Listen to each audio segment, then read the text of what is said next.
दोहा number 6। तब हनुमंत कही सब राम कथा निज नाम, सुनत जुगल तन पुलक मन मगन सुमरी गुण ग्राम। दोहा नंबर 6। तब हनुमान जी ने श्री रामचंद्र जी की सारी कथा कहकर अपना नाम बताया। सुनते ही दोनों के शरीर पुलकित हो गए और श्री राम जी के गुण समूह का स्मरण करके दोनों के मन प्रेमवार आनंद में मग्न हो गए।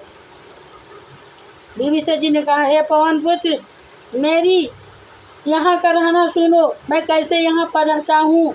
मैं यहाँ वैसे ही रहता हूँ जैसे दांतों के बीच में, जैसे कि दांतों के बीच में बेचारी जीव है। मुझे अनाथ जानकर सूर्यकुल के नाथ श्री रामचंद्र जी क्या कभी मुझ पर दया करेंगे। तब हनुमान जी बोला, तामस तन कछु साधन नाही, प्रीत न पद सरोज मन माही। अब मोही भरोसा हनुमंता, बिनु हरि कृपा मिलहि नहीं संता। मेरा तामसी शरीर होने से साधन तो कुछ बनता नहीं अवर, न मन में श्री रामचंद्र जी के चरण कमलों में प्रेम ही है। परंतु हे हनुमान जी से विभीषण जी बोल रहे हैं, अब मुझे विश्वास हो गया कि श्री राम जी की मुझ पर कृपा दया है, क्योंकि हरि की कृपा के बिना संत नहीं मिलते। जब रघुवीर ने कृपा की है तभी तो आपने मुझे हट करके दर्शन दिए हैं। हनुमान जी ने कहा, हे विभीषण जी सुनिए, प्रभु की यही रीति है कि वे सेवक पर सदा ही प्रेम किया करते हैं। भला कहिए, मैं ही कौन बड़ा कुलीन हूँ? कहाँ हूँ? बोल रहे हैं हनुमान जी, बोल रहे हैं, कहाँ हूँ कौन मैं परम कुलीना, कपि चंचल सबहि विधीना। प्रात लई जो नाम हमारा, तेहि दीन ताहि नो मिले आहारा। भला कहिए, मैं ही कौन बड़ा कुलीन हूँ?